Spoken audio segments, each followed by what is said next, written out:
খালেদা জিয়াকে আমি মনে করি যে ব্যক্তি খালেদা জিয়া তার নিজেকে অনেকাংশে অবদমন করে মানুষের চাওয়া যেরকম খালেদা জিয়া সেই ক্ষেত্রে অনেক দূর পর্যন্ত আমাদের এখানে যত দূর আসলে এই সময় যারা যারা যেতে পারছেন আর কি, এবং অল এলং অল থ্রু মানে অনেকে গেছেন আবার তার পতন হয়েছে, কিংবা অনেকে গেছেন কিন্তু আসলে তার বাকি সময়টা দেখা যায় নাই।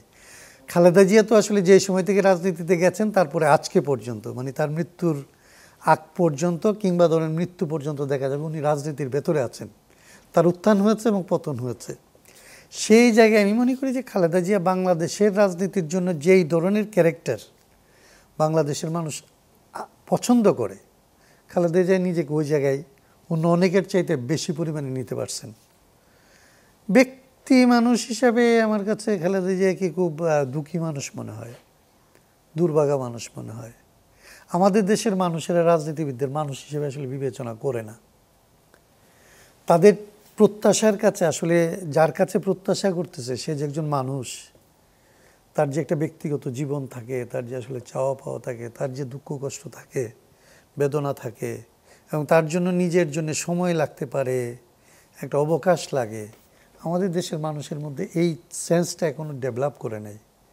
ওনারা সার্বক্ষণিকভাবে একজন মানুষকে যখন তার নেতা হিসেবে নেয়, আমাদের মতন আমরা তো ধরে না মানুষের চোখের মধ্যে নাই, যে মানুষেরা তাদের চোখের উপরে থাকে তার 24 ঘন্টা তাকে আসলে সে পরীক্ষা করতে থাকে, এবং 24 ঘন্টা পরীক্ষার মধ্যে থাকা একজন মানুষ।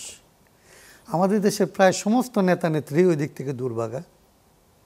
খালেদা জিয়াও আসলে সেই দিক থেকে আমার কাছে মনে হয় দুর্ভাগা। ওনার যা পাওয়ার কথা ছিল, উনি যত বিপর্যয়ের ভেতর দিয়ে এসছেন এবং যত বিপর্যয়কে উনি আসলে আড়াল করেছেন, এই ক্যারেক্টারটাই মানুষ দেখতে চেয়েছে। কিন্তু মানুষ হিসাবে বিপর্যয়ের সময় তো আসলে বিপন্নতার সময় তো মানুষের একটু বিপন্ন হওয়ার অধিকার থাকা উচিত, কিন্তু খালেদা জিয়াকে আমরা এই অধিকার কখনো দেই নাই।